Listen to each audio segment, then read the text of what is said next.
Hi there, I'm Scott Tennant, and I'm going to be leading you through a workout. Let me ask you, have your flexors ever felt flabby? Your extensors tired and weak? Has your metacarpal phalangeal ever been stiff and your bars limp? Well, in this video, I'm going to be leading you through hand positions, fingernails, rest stroke and free stroke, arpeggios, scale speed, tremolo, and I'm going to be leading you through a great warm-up. So now it's time to get pumping nylon.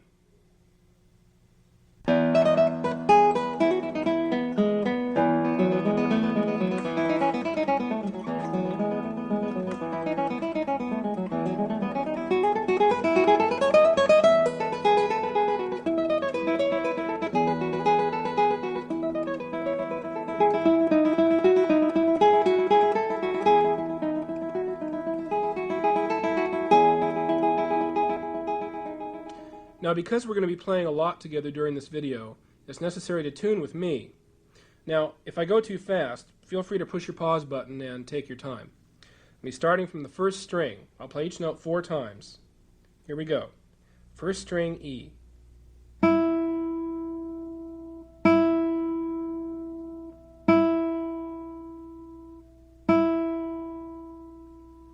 Second string, B.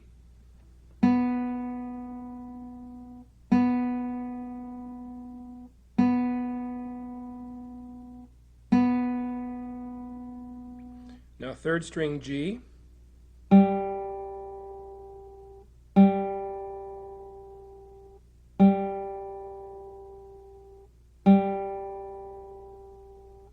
Fourth string, D.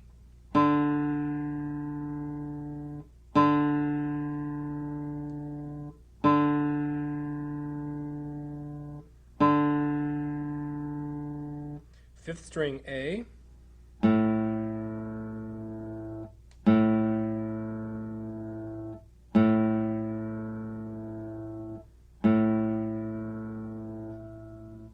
And the sixth string, E.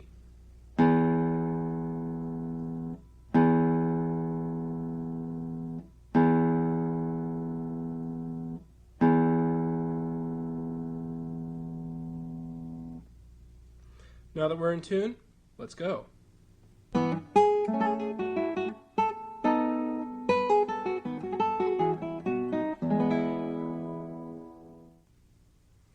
Now, before we get going big time here, we should stop for a second and talk about sitting position. A good sitting position allows for 3 things to happen. Number 1, it allows your upper body to have maximum freedom. Your shoulders, your arms, your neck, and between your shoulder blades. It's a stress point for a lot of people, and it's good to have an alignment there and nice and relaxed. Also, your shoulders have to be relaxed. Number 2, a good position allows for maximum movement of the arms. Your arms have a lot of freedom. And number 3, you have to have a position that allows you endurance, because you're going to be sitting in this position sometimes for hours, and it has to be comfortable and stable. Now, I prefer the traditional position of a footstool, and you probably all know how this works. Your left leg goes up on the footstool, unless of course you're left-handed, and then we go on the other leg, and etc. You got the picture. Goes up there, and this then gives the guitar a little slant, which is good. It settles the right hand right into its position, and it gives the left hand plenty of room to work. Notice there are 3 points of contact. 1 in the left leg, 2 right at the sternum here, and 3 just inside the right leg.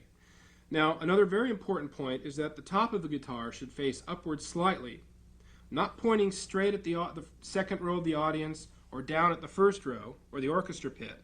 That's not going to project at all. The sound comes out of this little sound hole here. So you have to aim it. You have to aim it just slightly upward, just above the heads of the audience. We're talking, ideally for a recital hall here. Another thing that allows for is in slanting the guitar, the back of the guitar can resonate freer because it's not totally touching your body. The main point of contact, as I said, is contact point number 2 here, where this bout, the back of this bout touches your chest. Now let's talk about the body. The body should be settled into a position where the spine is as straight as possible. Now, why don't you try this with me? This is kind of fun. Imagine that there's a rope coming out the top of your head, and it's an extension of your spine. Okay? This is an Alexander technique that I picked up a while back. But it's really handy, and I do this all the time. The rope, again, is coming out the top of your head. And so I want you to feel now from your tailbone and kind of visualize up your spine, straightening out, up your neck, through the top of your head and to the top of the rope. You're not holding on to your spine, okay, the rope. Now you're dangling there like a marionette. And I want you to feel your spine stretching a little bit and straightening out. And your chin might drop a little bit, but that's fine. That means the back of your neck is straight. Now settle into it and drop the rope. Now feel your body settle into this position. Relax your shoulders. Settle into it. Keep your back straight. Now, this is going to allow you maximum workspace. With the left hand, you can reach up here easily. And by still keeping the spine straight, you can reach. You don't have to hunch. You can reach around. The right hand has plenty of workspace here. So it's really ideal, I think. If the footstool makes you feel uncomfortable, as it does with a lot of people, makes them feel uncomfortable in the lower back, maybe their hip or their knee, then there are plenty of devices on the market that you can obtain.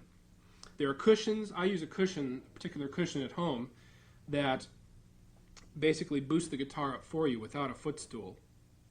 And this allows your feet to stay straight on the ground, flat on the ground, I mean, and you just put this cushion here, and it boosts it up for you.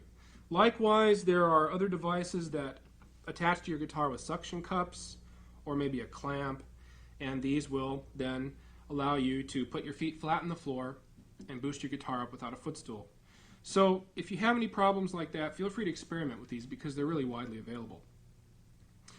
So in summing up, it's very simple. You want a position that's going to allow you comfort and stability, and a position that's going to allow you to work for a prolonged period of time. Again, if you have any discomfort, the best thing to do, anywhere that is, the best thing to do is to stop what you're doing and take a good stretch. And you'll last longer. All right?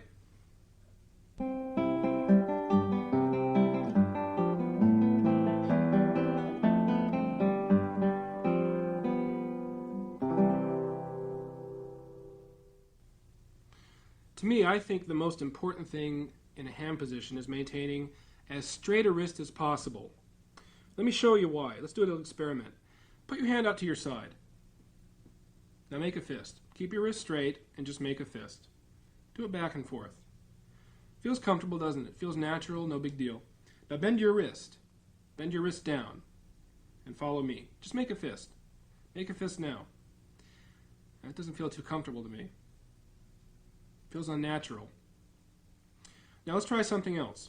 Put your hand out straight in front of you. And turn your hand this way, to the right. That's a position a lot of guitarists find themselves in. Now make a fist. Ouch. That doesn't feel too comfortable to me. I wouldn't want to do that over and over. What I'm getting at is this. When we play, we're basically making little fists back and forth. For hours sometimes. Think of that. When we play guitar, we're doing this. We're flexing and extending, flexing and extending. Like I say, sometimes for hours. Very important to maintain a straight wrist. Now, let's look at our left hand position. Now I want you to take your left arm and drop it down to your left side. Let it relax. Let it just dangle there. Relax your wrist. Feel it straight. If your wrist is bent, you're not relaxed. Shake it out. Now, turn your palm toward me, but relax, relax. Now bring your hand up from the elbow. Touch the fingers to the strings and your thumb just in back. Let's try that one more time. Hand down to the side. Relax. Palm toward me. Okay, from the elbow, come up. Everything stays relaxed. Touch the fingers to the string and the thumb just behind the neck. Good. Now that's your basic arm and your hand position there. Let's look at the fingers. I hear a lot of people say play right on the fingertips. That's not easy to do because the fingertips technically are right in the middle of your finger. And I see a lot of people trying really hard to play right in the middle of their fingers. And it's not easy. In fact, not only is it not easy, it's not really natural.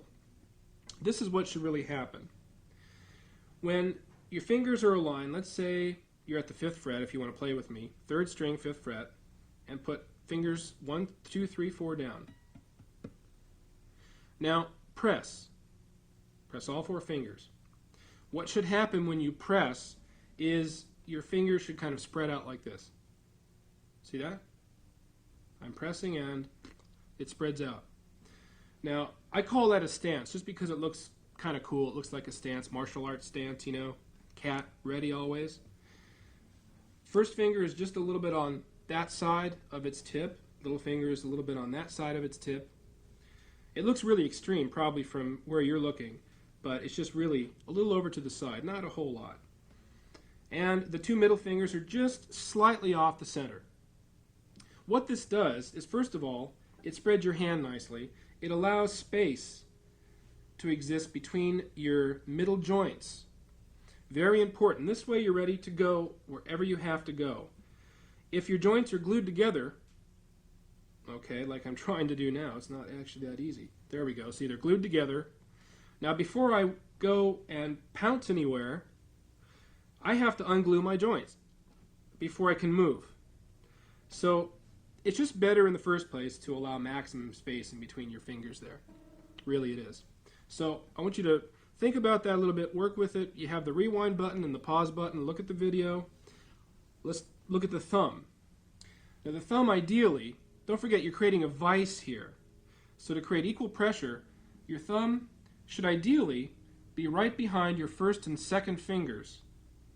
Don't scrunch it. Don't feel like you have to put it right in the center of your hand.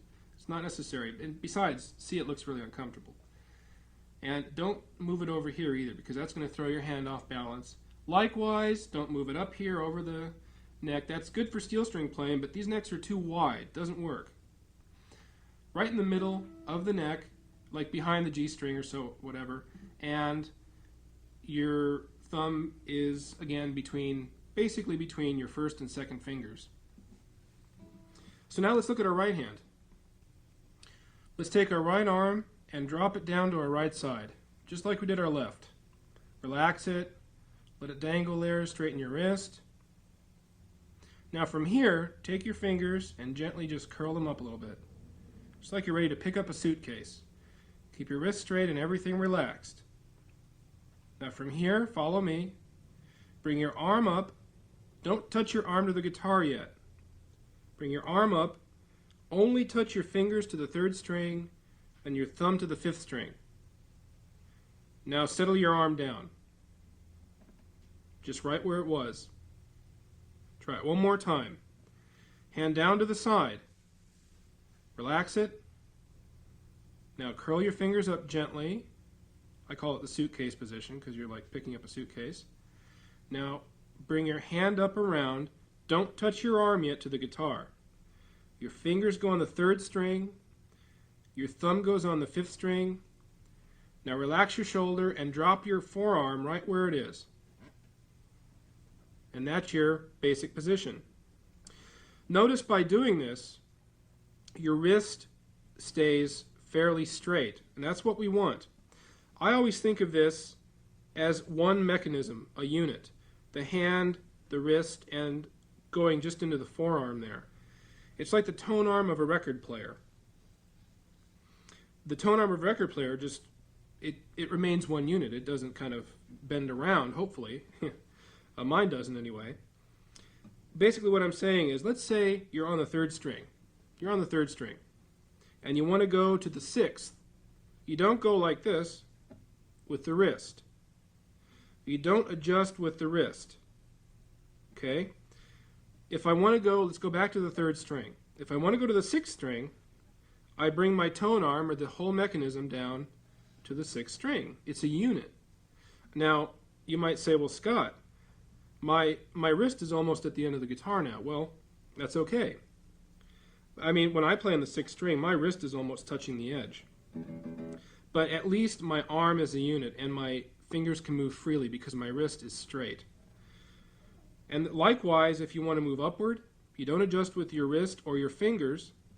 You bring the whole unit upwards. So to sum up, you want to, on the right hand, you want a straight wrist so that it remains a unit, just like the tone arm of a record player. It follows around wherever you want to go. And the left hand, the wrist remains straight. Both wrists remain straight. Your hands remain relaxed and they work freely. There you go.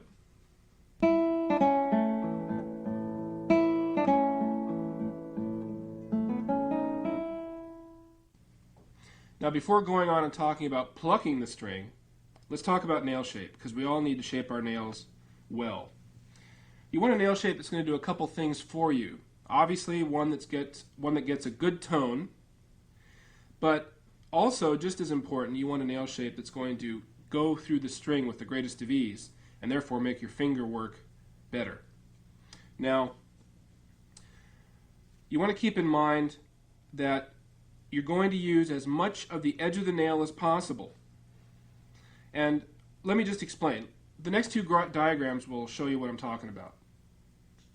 The two guys in these two diagrams here, numbers 1 and 2, they've done two really common things. The first guy has rounded off his nail. He's probably worked really hard on it, rounded it off nicely. But you notice where the string is exiting. Now the string is starting where it should, that's fine. But it's going up to the middle of his nail and it's leaving the string. And he's wasted half of his nail there. He could be using that nail to make tone. He's getting half the tone he could by using the nail surface you see there. Guy number 2, well, looks like he's tried a little bit of a ramp here, but not enough, because it turned out to be a point. And as you can see, the string again is starting where it should, but it's exiting in the middle of the nail. Not good, not good. It's going to give him a thin sound. Because of that extra point there, it's going to give him an even thinner tone. Let me show you what's happening here. As you can see from the diagrams you just saw, they're exiting right in the middle of the nail. See that? They're starting there, which is great, and they're going play, play, play, exit, right there. They're wasting all this nail here. See that? Half the nail, which is they could be using that for tone production. Now let's take a look at what guys numbers 3 and 4 have done. Now you notice in number 3 here, he starts where he should. The string travels up the ramp, exits at the other side of his nail. He's using all of his nail. He files it in an slightly upward ramp. This is good because, first of all, as I mentioned, he's using all of his nail. It's more of a straight line instead of perfectly curved to the fingertip. But here the string is traveling uphill, which means as you're playing that the nail is actually helping push the string down into the guitar a bit. This is going to help in getting a fatter tone, and also later more of a variety of tone if he wants. Person number 4, as you can see, has filed his nail in a slightly different type of ramp. It goes slightly downward. This is good if you're the type that plays straight on to the guitar, not at a particular angle. Again, the important thing here is, though, that he's using all of his nail. He's starting where he should. The string's traveling, this time down the ramp, and exiting at the other side of the nail. It's more of a straight line again, but he's using all of his nails. So either of these ramps will work. Number 3 is a little bit more versatile and probably more widely used for a good reason, but they'll both do fine, just as long as you're using all of your nail. So, just to explain with a real nail here, again, the string is starting there.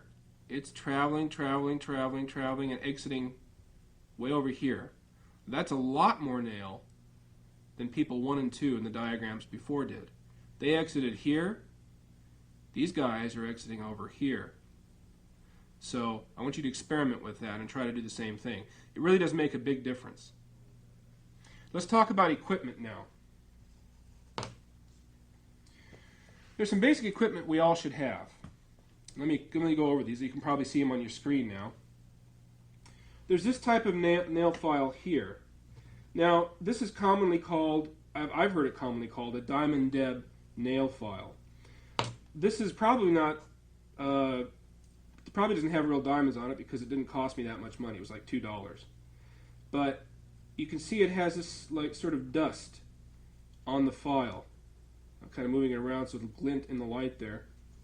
And that's probably some sort of metallic dust that's on there. And that files your nail very finely and carefully. We have two sides. We have a shaping side, turn it over, and you have a finishing side. When given a choice, I always use the smoothest side. I use the finishing side. The shaping side's a little rough. In fact, if it's a new file, which this is, what I do is I take some sandpaper or something and I go over the edge of the finishing side to make it even smoother. The smoother the better. Okay? It's like a fine-tuning knob on your stereo. Okay, nail file number 1, good, A+. Nail file number 2. Let's take a look at this. Now this is a common nail file. This is a larger version of what you'll find, let's say, in a nail clipper set, you know, the kind that folds out.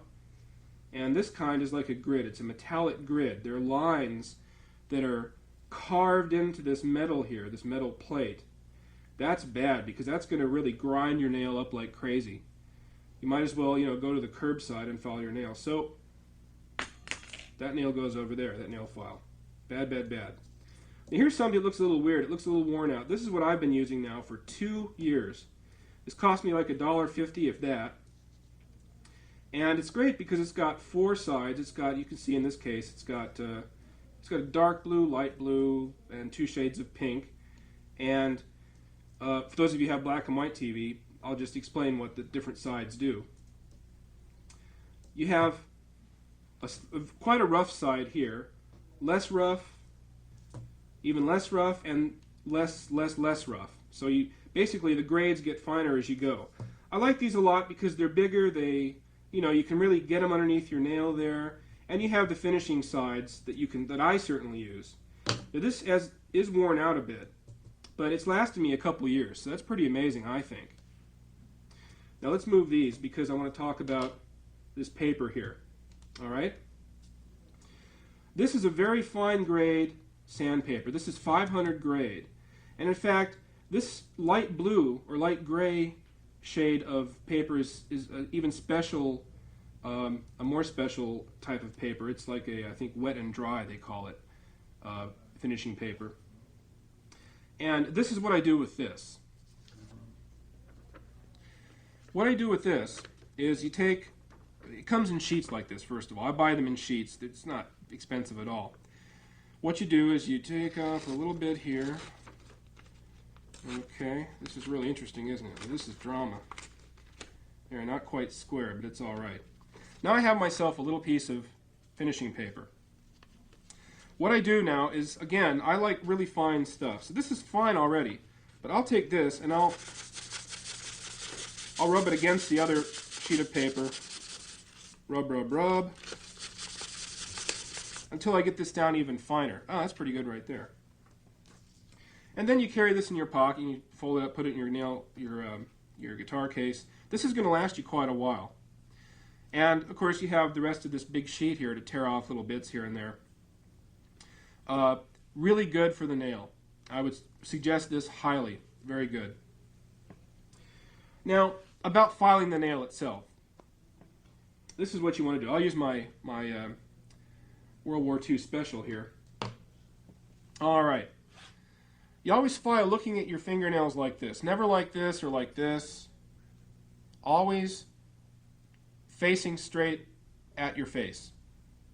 You take the nail file and you just put it slightly underneath your nail there at an angle.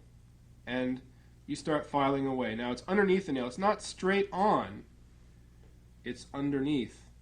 Not straight on, but underneath. And as you can see in the diagram that's on your screen there, you kind of eyeball down the file. Down the file there. And that's the angle you want to look at your nail at. Alright? Now what you're seeing there, when you eyeball it down the file like that, is you're seeing the edge of your nail. That's an opposite view of what the string is seeing. So that's a good angle to look at. And you're looking for a straight line. About this straight line, here we go. Now look at this. Now I'm kind of contorting myself for the camera here, but don't forget you're looking at your nails the other way. This is just to show you how we should file. You got the file underneath the nail here and you're filing away. Now, you're looking down the file, remember like the eyeball diagram indicated? Now, here we go. You're looking at the edge of your nail and you should see a straight line. See that straight line? Try it again. There you go. There you go. You should be seeing more or less a straight line on the edge of my nail. That's what you're aiming at. But now, okay, now for filing, you pick your angle. In this case, I'm doing a slight, just a very slight ramp. I don't use as much of a ramp as some. I pick my angle and I start filing. I file straight. Alright, I don't round off all nice and pretty. Alright, I'm filing for tone here, not like beauty, you know. So here we go. We file straight, we file straight, we file straight, until we come to the desired length. And then now if you find that the corner's a little too sharp, you just take the file and you do that a few times. Don't round it off nicely. Just take the edge off the corner if it's too sharp. Okay? Now, about the thumb, just a quick mention. The thumb has a little angle to it also, but it's the other way. The only reason I do this is to avoid a lot of nail on this side here, so it doesn't catch when I play. And what this does is, again, you can see sort of a straight line there, see? And this fits or conforms itself to my string when I put the thumbnail down, when I put the thumb down on the string.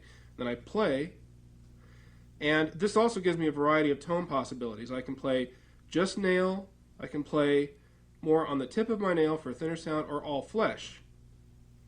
So again, this is an ideal shape for the nail. Now let's finish off the nail we just filed. You take the little piece of paper we tore off before, and it's flexible, so you just put it underneath your nail like this. Okay, push it up under there. There we go. And just not file, but finish around. From side to side.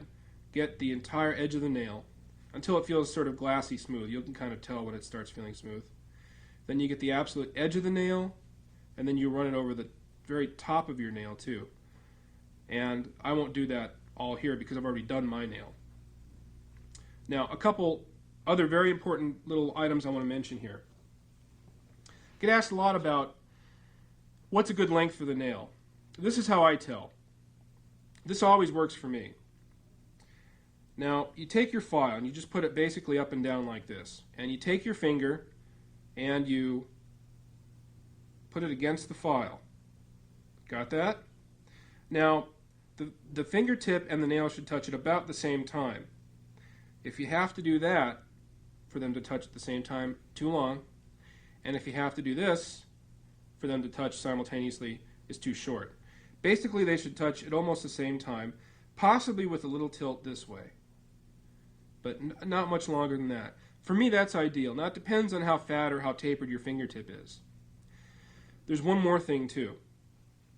If after you've filed and finished off your nail and you still have a little something, kind of a strange tone, but you can't quite place it because your nail looks perfect, this almost always works for me. You take your file like this, or if you have a metal file, you take your metal file and you put the paper around it like this. Okay? See that? And you just play on it like a string. Several times. Play on the guitar a little bit. Play the file, play on the guitar, until the tone goes away. It's usually just a little imperfection somehow on the edge of the nail. Now, we have to look at some nail types here. Very important. Look at the diagram on your screen. Now, there are a few different nail types we have. There are, as you can see, type A is a nail type that's curved. B goes straight across. C is an all too common nail type where the middle of the fingernail hooks downward like a little beak. And type D is a type that curves up in the middle. And now, if you're lucky enough to have type A where it's round, you're not going to have much problem with your nail, with the nail shape. But Unfortunately, too many of us have these other types of nails. So what to do? Now, these are only suggestions. Experiment with them a little bit and see how they work, but these usually work for me and students I've worked with. If you have either types A or B, from your, as you can see on your screen there, shapes number 3 and 4, either one of those ramps will do nicely. For type A especially, both of those shapes work really well.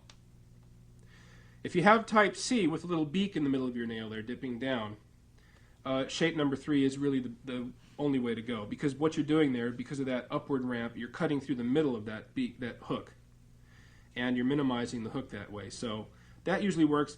Experiment though with the extremity of the ramp.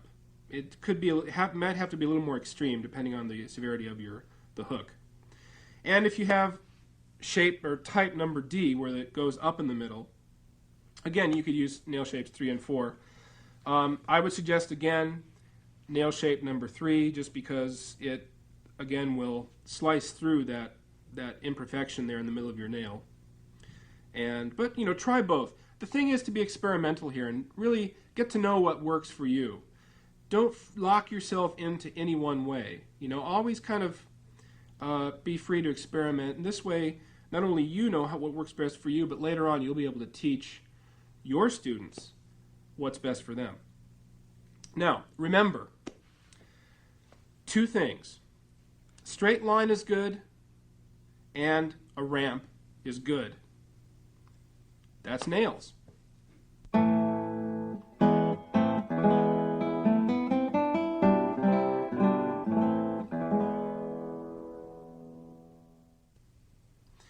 We can compare our finger to a leg. Let me show you what I mean. This would be, the big joint here would be the hip. This would be the knee and the ankle. Hip, knee, ankle. Got that? Now for our purposes here, we're going to call this the knuckle joint, the middle joint, and the tip joint. Now let me show you how that would work on the guitar. Let me get set up here so you can see. There we go. Now let's describe it as we talk about a free stroke. Now ideally, for a good free stroke, you want the knuckle joint almost directly over the string we're going to play. So we're going to be focusing on my I finger here. Look at the I finger and G string. Now notice the knuckle joint is over the G string, more or less. Okay? Now, to play ideally, we want some follow-through space. I like to call it swing space because it's like swinging. Just like when you walk, your hip propels you forward. Likewise, when we play a stroke, the knuckle joint really gives us the thrust we need. So that's the power joint, and the other 2 smaller joints are like little helper joints. They follow through as needed. So here we go. We have the large joint, or the knuckle joint, over the string. We're going to place the finger, and now we're going to pluck. Place, pressure, release. The swing space naturally goes over the other strings. Notice I'm not hitting the other strings here. The swing space I've allowed for myself gives me plenty of room to follow through this way. Alright, notice the thrust from my knuckle joint. It doesn't look like it's moving a lot, but I can sure feel it. Let's try that one more time. You always place, pressure, release. Those are the 3 steps in a stroke. Place, pressure, release. Now you should always place accurately each time and feel the string move underneath your fingertip. That's how we gauge the volume and the quality of tone. So for a louder tone, the string's going to be displaced more. For a softer tone, it's going to be still displaced, but less. And notice I follow through according to the amount of pressure I put on the string. I put a little bit of pressure, I follow through just a little bit. Now let's talk about a rest stroke. For the rest stroke, I'm going to move my knuckle joint. I'm still going to play the G string, mind you, with my first finger. Now I'm going to move the knuckle joint, though, back a string or 2. Now this varies depending on how long your fingers are. I like to put it back, if I want a really fat tone, I'll put the knuckle joint notice over, let's say, the 5th string. Now my swing space includes the next string, so watch this. I'll place, pressure, release, and that string gets in the way. That's why we call it a rest stroke, because it rests momentarily on the next adjacent string here. Now likewise, don't forget the 3 components, place, pressure, release. On the pressure part of the stroke, if we want a loud tone, we press down toward the guitar more and then release. A softer tone, we press less and we get a softer tone. The follow through is still according to the pressure, but it's just that you can't see it as much now because this is getting in the way of the follow through. Got that? Now, another very important point. After you pluck, I'll stick with the rest stroke here, I'm emptying out my finger. Watch this. Here my finger is tight. Here it's empty. Tight, empty. So watch me empty out my finger now. You see? It's not a dramatic spring back. I don't go... In fact, that's not relaxing at all. When I empty the finger out, it's done quickly, and I'm ready to move anywhere I need to. If I need to move back, let's say to the B string, I'm ready to do it. I empty and kind of spring my finger where I need it to go.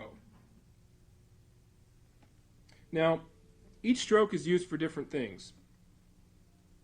A rest stroke, for its fatter, punchier quality, more Spanish quality, is used a lot in certain pieces. Let's take this En Los Trigales by Rodrigo.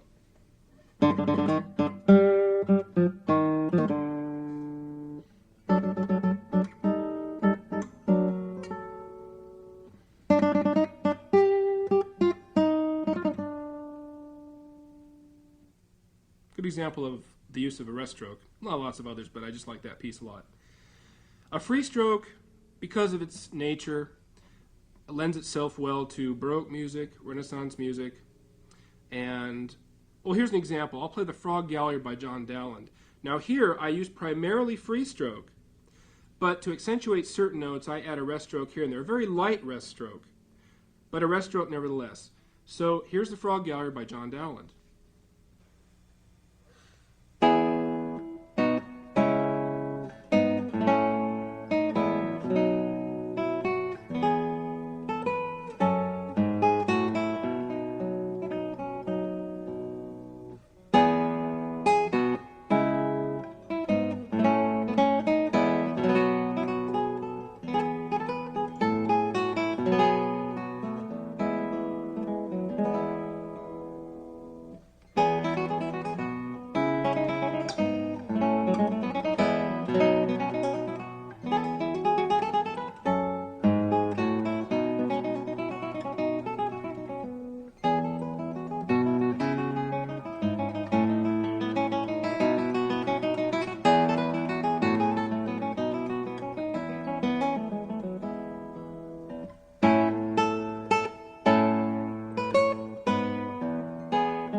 Okay, now that we've talked about those a little bit, I want to mention one more point, and that is that the tip joint should remain flexible, meaning that it shouldn't flex all the time, but you have to control it, because the louder you play, the more this is going to relax slightly. Let me explain.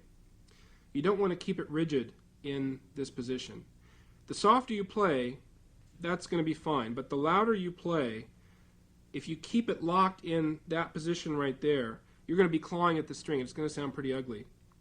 So the louder you play, or in other words, the harder you grip the string before you release it, it's at that point that this tip joint should just relax a little bit. Don't cave it in all the way, but just basically work on controlling it, because you're going to need that control for quality of sound. Something to think about.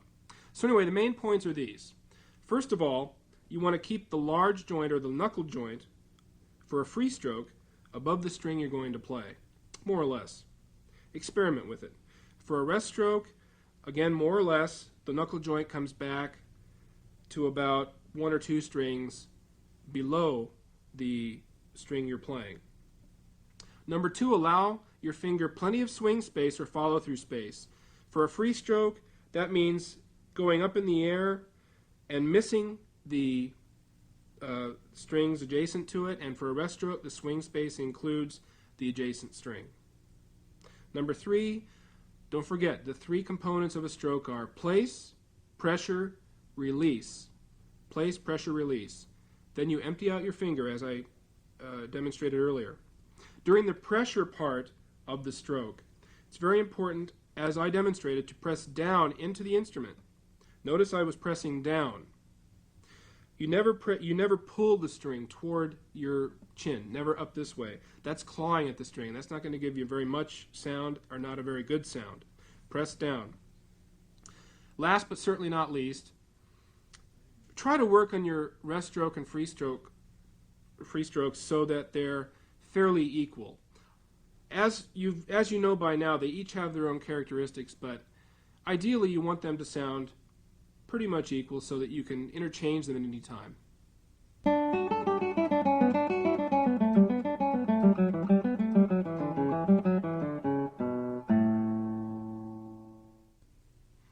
One of the first things I do in my pumping nylon classes is to have everybody put down their first finger on the F on the 6th string. I want you to try that with me.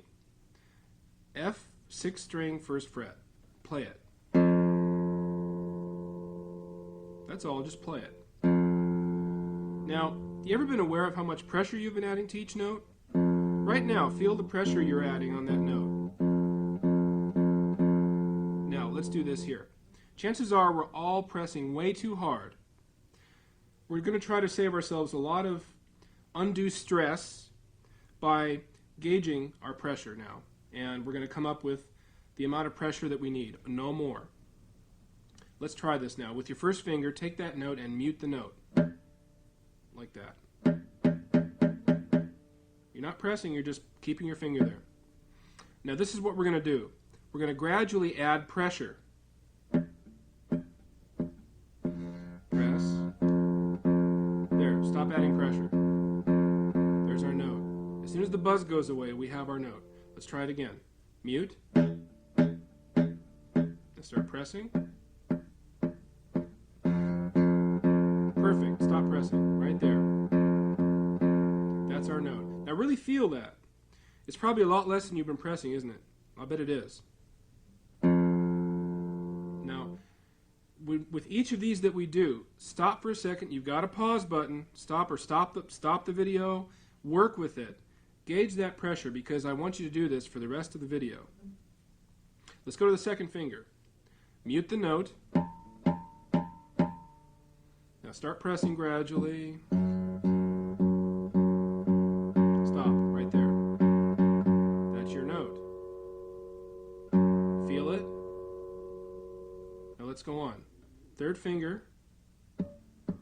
Mute the note. Start pressing gradually.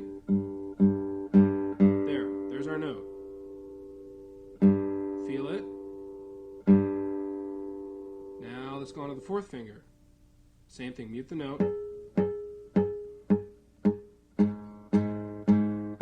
And add pressure and stop. Stop adding pressure. There's our note. Okay, feel it? Now you probably probably just push stop or pause or whatever it was you needed to practice that. Now, we've added pressure gradually, and you've all gauged your pressure by now. This isn't going to come right away, but you've got an idea now, I hope. Now let's go on and add it immediately, because when we play, we can't add gradually, of course. We have to get right there and apply the pressure.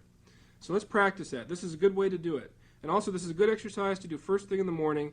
It's a good awareness exercise, and it's good for actually warming up the old fingertips there. Get the blood moving in there. Again, we're going to go back to the F, and this is what we're going to do. Here's the exercise. We're going to play, mute, play, mute, alternately like that. Now when you mute, make sure that you release the pressure immediately. Feel that immediate release, and when you apply the pressure, make sure you feel it immediately and very quick. But don't overpress. That's the whole point of this, all right? Let's try this. First finger, here we go. You're going to start with playing the note. And, play, mute, play, mute, play, mute, play, mute, play, mute. Got the idea? Now you're going to continue. I'm going to go on, but later on you're going to practice this on your own. Let's go to the second finger. Same thing. Press it down. Now here we go. And, play, mute, play, mute. Feel that immediate release and the immediate pressure. Don't overpress. Your fingers should fill up and empty out. Fill up and empty out. Okay, you're going to go practice that on your own. Let's go to finger 3. Same thing. Press. Here we go. And, press, mute, press, mute, press, mute, press, mute. You getting it? I can see out there, you know. All right, here we go. Let's go to the fourth finger. You're doing good. I can see you. Fourth finger, press. Same thing. And, press, release, press, mute, press, mute, press, mute, press, mute. Excellent. Okay, I'm just getting through these really fast to show you. You've got the pause button. Feel free to use it. Always go back, take time to review it if you need to, and practice it before we go on. All right? Next, we're going to go 2 fingers now. And we're going to talk about weight exchange. Now, while you've been pressing and muting, okay, what I want you to do in addition to just gauging the pressure is feel the weight as you press. Because weight is a big part of how we produce tone with the left-hand finger. It's going to help you, first of all, not press too hard. When you think about the weight of your arm going into the guitar. So every time you press a note, feel a little bit of weight there. Okay? You're going to press, but you're going to think weight. Press, but think weight. Let's apply this. We're going to go back to the F on the first string. Now we're going to exchange 1 and 2, just like this.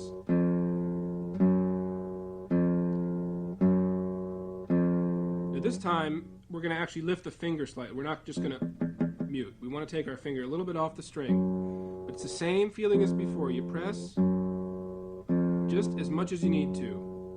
Okay, join in with me. And. Feel the weight go from one finger to the other, or if it helps you more, feel one finger fill up, and then the next finger fill up, and then that finger fills up, and that finger fills up, etc., etc. And again, very good exercise to practice first thing. Good awareness exercise. Let's do 2 and 3. Here we go. And. Feel the weight. The weight's going to help you a lot.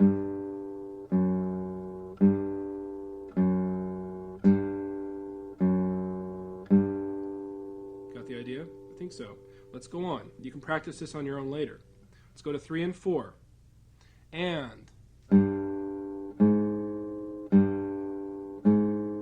Feel the weight each time you press.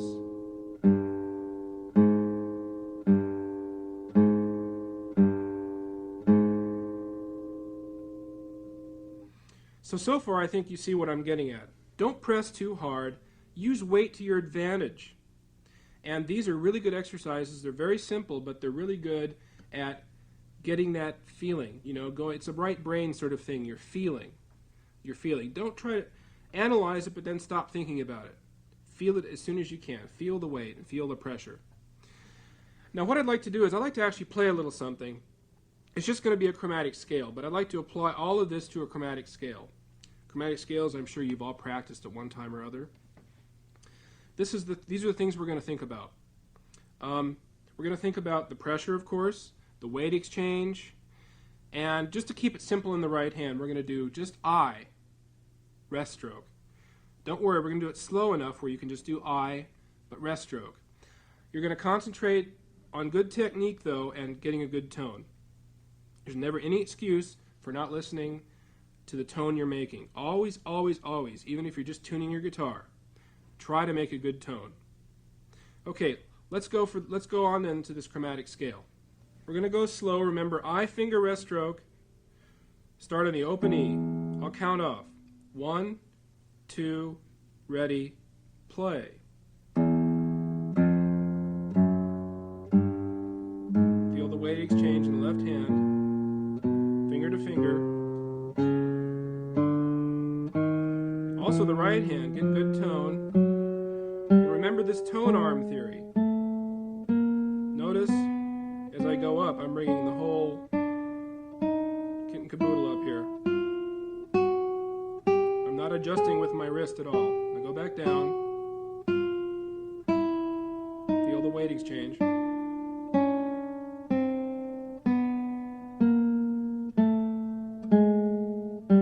It's a lot to think about, but try to release the I finger each time you play it. Or I should say, empty it out. You're going to practice this on your own.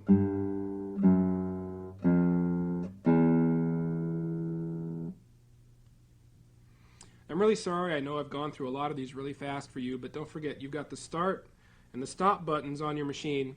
You can go back and review these with me anytime. I just wanted to give you the basic idea so that you can practice these on your own. All I have to say now is just be sure that you, at least for the rest of the video, do yourself a favor. This is for your benefit. At least for the rest of the video, if not beyond, just gauge your pressure. Don't press too hard. If you get that down now, it'll be with you for the rest of your playing career. And there you go.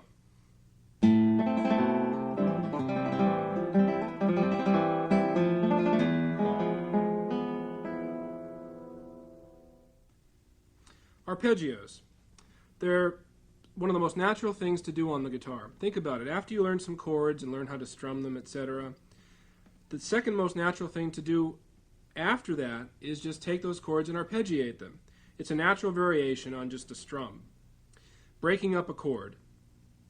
So now, let's take a look at these arpeggios. Basically, we have two kinds. We have ascending and we have descending. Simple enough to remember. Likewise, we have two kinds of planting, what I call planting, and we're beginning into this in a minute. We have a full plant and we have a sequential plant. These are the two best ways to practice and to perform, to execute these arpeggios that we're talking about. Now, this is a plant. Now, take a look at my I finger. It's on the G string here.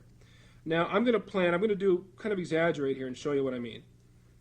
Remember before we talked about place, pressure, release? Well, that place basically means I was planting. Place, place. I'm planting. I'm placing the finger exactly where I want it on the fingertip before I play the note. It's a way of controlling the stroke, controlling the tone, articulation. Everything about the stroke is controlled just by practicing this plant I'm talking about. Let me play this a few times for you. Now you're saying, well, Scott, okay, you're cutting off the tone between notes. I'm hearing the tone stop. Well, you're right. I'm exaggerating the plant, showing you how I prepare. This is also a plant. Now, what planting does is it keeps the strokes small, or not, I should say keeps the motion to the string small. When we practice planting, basically it disciplines our finger not to come way out too far and hit the string. When you hit a string, you can't control the sound. You cannot control the stroke when you hit a string. When you control a note, you must plant the finger. And basically that just means just momentarily touching the string accurately before you play it, before you play the note. Now, for a full plant is as it implies. We're putting the fingers involved down before we play them, and we're putting them all down at the same time. So let's say we have an ascending arpeggio, which, by the way, we use is where we use a full plant. Okay? Now, I'm doing open strings for now, so my left hand doesn't get in your way. Notice that my fingers, I and A, go down at the same time. My thumb is separate. My thumb goes down after my fingers play. Fingers, thumb. Fingers, thumb, etc., etc. Now notice this. As I get faster,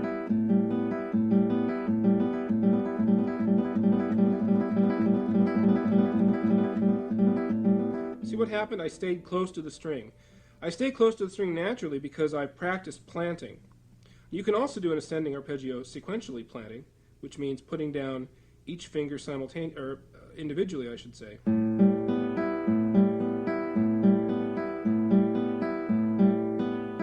So as soon as I'm done with one finger, the next one goes down. Let me show you this one while I do a descending arpeggio. Okay. A goes down, M goes down, I, and the thumb. You plant immediately after you pluck a note. Not during, just after. If you have your guitar in your hand, try to follow me. Just to get the idea, just follow me for a second. Got that? Are your fingers going down securely? Are they going down exactly as you want them? Now notice this. Now you can follow me or not, doesn't matter. I'm going to speed up.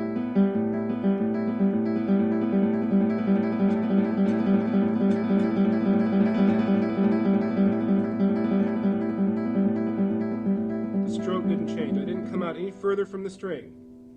So you can see the benefits of practicing planting. You're going to control your tone and your movement by this practice. Now, how do we practice these? As far as I'm concerned, the most well thought out, well laid out set of exercises for arpeggios is still to this day Mauro Giuliani's 120 right-hand studies. I like them because they're almost mathematically figured out. Whether he figured them out mathematically or not is beside the point. Just about every possible arpeggio combination is in there. Granted, he uses just C major and G7 chords, and a lot of people think, well, how boring. Well, that's not the point. The point is that it's the patterns that count. And in practicing these patterns, make sure that you plant correctly and practice it enough at your own pace where you feel comfortable with the planting. You can always, again, I keep saying this, but you can go back and review the tape and look exactly, get that close up and look and follow me. And there are plenty of suggestions in the book on how to divide up the arpeggio studies themselves and practice those. Good luck.